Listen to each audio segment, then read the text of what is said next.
গুৰুফেলাত সদৌ সঞ্চালক বিশিষ্ট ব্যক্তিসকল উপস্থিত থাকে। উল্লেখযোগ্য যে অধিৱেশনতে সূৰ্য ঘোষক সভাপতি আৰু মিথুন পালক সাধাৰণ সম্পাদক হিচাপে লৈ ৩১ জনীয়া শক্তিশালী আঞ্চলিক সমিতি গঠন কৰা হয়। আমাৰ প্ৰথম যেটো কমিটি গঠন কৰিলো আমি এইটোৰ আজি অধিৱেশন এই অধিৱেশন কাৰ্যসূচী আমাৰ আছিল প্ৰথমত আমাৰ ফ্লেগ হোষ্টিং তাৰপিছত শহীদ বেদী মালা অৰ্পণ আৰু তাৰপিছত হ'ল আমাৰ ৰেলীখন শেষ পালে এতিয়া আৰু আগত কাৰ্যসূচী আৰু আছে তো এইখিনিয়ে আলোচনা আমাৰ জাতীয় আলোচনা একচুয়ালি ইমান হেৰি নাই কিন্তু আমাৰ যে ইমান দিন মানে ড্ৰপ হৈ আছিল আমাৰ আঞ্চলিক কমিটিখন আমাৰ বহুত সমস্যা আছে তো এইবিলাক সমস্যাবিলাক আমি সমাধান কৰিব পৰা নাই মানে বহুত দিন ধৰি আমাৰ আঞ্চলিকটো মানে এনে ডিজলভ হৈ আছিল তো গতিকে সেইকাৰণে আমাৰ ডিষ্ট্ৰিক্টৰ পৰা নিৰ্দেশ দিছে আঞ্চলিকখন ইমিডিয়েট ৰিচাবল কৰিব লাগে আৰু ষ্ট্ৰং আঞ্চলিক কমিটি বনাব লাগে গুৰুফলা আঞ্চলিকটো তো সেইকাৰণে ষ্ট্ৰং কমিটি হৈছে আৰু এতিয়াৰ পৰা ষ্ট্ৰং থাকিব এই কমিটিখন আৰু আগন্তুক দিনত কাম কৰি যাব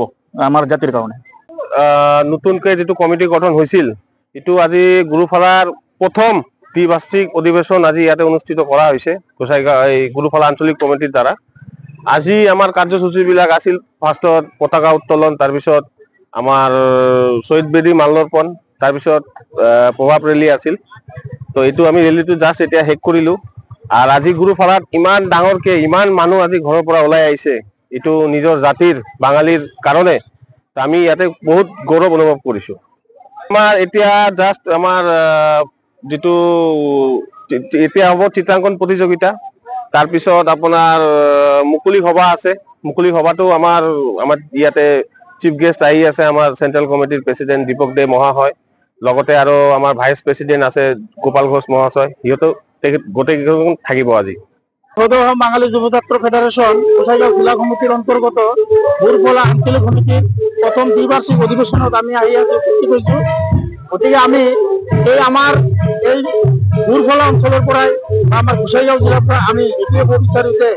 আমাৰ বাঙালীসকলৰ বিভিন্ন সমস্যা হৈ আছে যেনেকৈ ধৰক ডিপুটাৰৰ সমস্যাই হওক NRCৰ সমস্যাই হওক মাটি বাৰীৰ সমস্যাই হওক আমি চৰকাৰৰ ওচৰত বিভিন্ন ধৰণৰ দাবী উত্থাপন কৰি আহিছোঁ যে চৰকাৰে আমাক বিভিন্ন সময়ত বিভিন্ন ধৰণৰ মন্তব্য দিয়ে যে আমাৰ সমস্যাবিলাক অতি সোনকালে সমাধান কৰি দিব বুলি কয় কিন্তু আমি দেখা পাই আছো আচলতে আমাৰ সমস্যাবিলাক সম্পূৰ্ণৰূপে সমাধান কৰিব পৰা নাই গতিকে আমি আমাৰ সাৰা আসাম বাঙালী যুৱ ছাত্ৰ ফেডাৰেশ্যন আমি মানে এনেকুৱা ধৰণৰ এটা প্ৰস্তাৱ লৈছোঁ যে আমি গোটেই অসমত বা আমাৰ গোটেই পিটিআৰত আমি আমাৰ এই সংগঠনৰ ফালৰ পৰা আমি গণতান্ত্ৰিকভাৱে আমি আমাৰ সংগঠনক আমি সফল কৰি তুলিবলৈ আমি চেষ্টা চলাইছোঁ আৰু আমি আমাৰ এই দাবীবিলাক আমাৰ সংগঠনৰ মাধ্যমে চৰকাৰৰ ওচৰত আমি আকৌ উত্থাপন কৰি আছোঁ আকৌ কৰিম যেন অহা বিধানসভা ইলেকশ্যনৰ আগে আগে যেন আমাৰ এই জাতীয় সমস্যাবিলাক সমাধান কৰে যদি সমাধান নকৰে আমি আমাৰ সংগঠনৰ ফালৰ পৰা আমাৰ ৰাইজৰ লগত আলোচনা মৰ্মে আমি বেলেগ বিকল্প চিন্তা কৰিবলৈ আমি বাধ্য থাকিম আজি সদৌ অসম বাঙালী যুৱ ছাত্ৰ ফেডাৰেশ্যন গোসাইগাঁও জিলা সমিতিৰ অন্তৰ্গত গুৰুফলা অঞ্চলত আজি গুৰুফলাৰ প্ৰথম দ্বিবাৰ্ষিক অধিৱেশনখন অনুষ্ঠিত হ'ল এই অধিৱেশনৰ যোগেদি সূৰ্য ঘোষক সভাপতি আৰু গোপাল মণ্ডলক সাধাৰণ সম্পাদক হিচাপে গোপাল পালক সাধাৰণ সম্পাদক হিচাপে লৈ এই 31 জনীয়া এটা শক্তিশালী কমিটি গঠন কৰা হৈছে আগন্তুক দিনত এই কমিটি আমাৰ এই সদৌ অসম বাঙালী যুৱ ছাত্ৰ ফেডাৰেশ্যন গুৰুফলা আঞ্চলিক সমিতিখনে এই অঞ্চলৰ বাঙালীসকলৰ যিবোৰ সমস্যা আছে সেই সমস্যাবোৰ তুলি ধৰিব চৰকাৰৰ ওচৰত দাঙি ধৰিব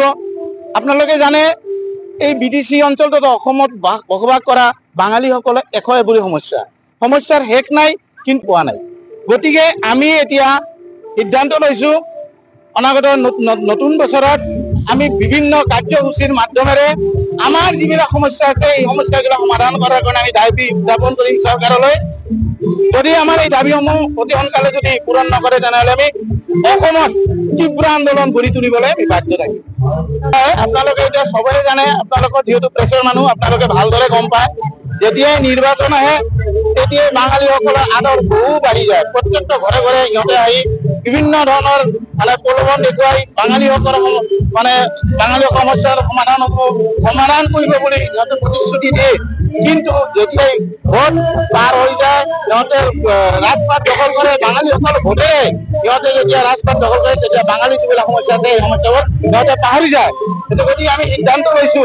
এই আগন্তুক যিবোৰ নিৰ্বাচন আছে এই নিৰ্বাচনৰ পূৰ্বে যাতে বাঙালীসকলৰ জীৱনৰ সমস্যা মাটি বাৰীৰ সমস্যা আদি কৰি যিবোৰ মানে জ্বলন্ত সমস্যা আছে এই সমস্যাসমূহ যদি সমাধান নকৰে তেনেহ'লে আগন্তুক দিনত আমি নতুনকৈ ভাবিবলৈ আমি বাধ্য হ'ম। মহানগৰীত উৎকৃষ্ট হোটেল দ্য ভিলা আদৰ্শপুৰ বাৰ্লিন নম্বৰ 1 কাহিলীপাৰা সৰ্বশিক্ষা অভিযানৰ কাৰ্যালয়ৰ কাষতে হোটেল দ্য ভিলাত আছে উৎকৃষ্ট মানৰ সা সুবিধা য'ত আছে আটক ধুনীয়া কোঠা লগতে পাব লাক্সাৰি সুইট আৰু ডিলাক্স ৰুম তদুপৰি ৰেষ্টুৰেণ্টত পাব আপোনাৰ মন পছন্দৰ সুস্বাদু খাদ্য আৰু পাব বাৰ আৰু সুইমিং পুল দ্য ভিলাত পাব আপুনি নৈসংগিক পৰিৱেশ আৰু সুস্বাদু খাদ্যৰ সম্ভাৰ।